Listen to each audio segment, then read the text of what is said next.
The Minnesota Assistance Council for Veterans is committed to making sure all veterans have a home for the holidays, no matter how long they serve. Whether they serve for 4 years or 4 months, MACV stands with anyone who took the oath.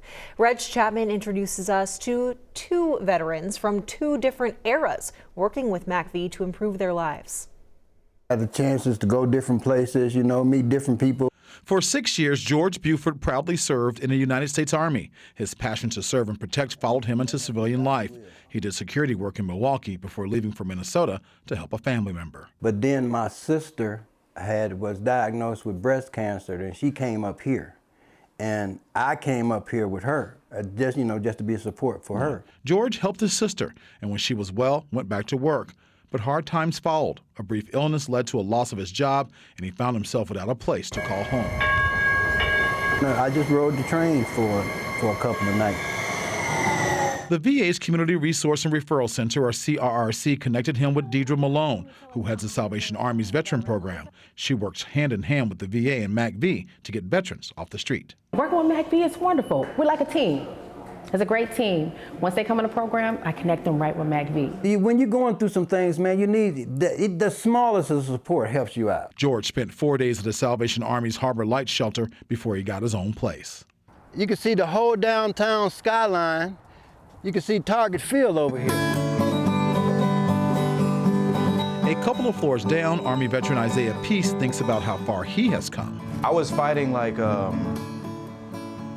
this idea that I didn't need help was like a front that I was putting off, when realistically, I needed as much help as possible.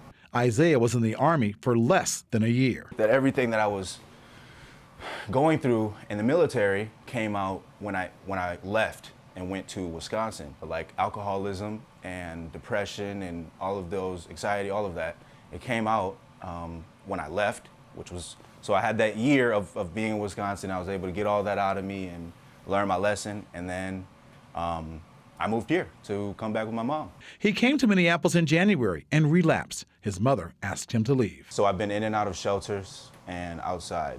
Isaiah found the courage to seek help. He made his way to CRRC and was referred to Harbor Lights. And once they come in the program, we just assist as far as we start with employment, we start with housing. Isaiah and George both benefited from the partnership MACV has with CRRC and Harbor Lights. No, there's a team behind this. It's not just you. There's a team. Although they did their jobs, it was more like family, and you could feel that the concern was real. It ain't like this is just a job to me. It's like they really care about the veterans. MACV makes sure these vets know they've earned their benefits, no matter how long they served. With photojournalist Chris Cruz, Reg Chapman, WCCO News. Now, in addition to reaching out to the VA or MACV, veterans can also dial 988 for mental health support. After calling, just press 1 for free confidential support from someone familiar with military culture. You can also help support the work MACV does to help veterans like George and Michael with a donation. Just text MACV to 44321 or go online to WCCO.com/holiday. And this week, Leonard, Minnesota will match donations up to $100,000.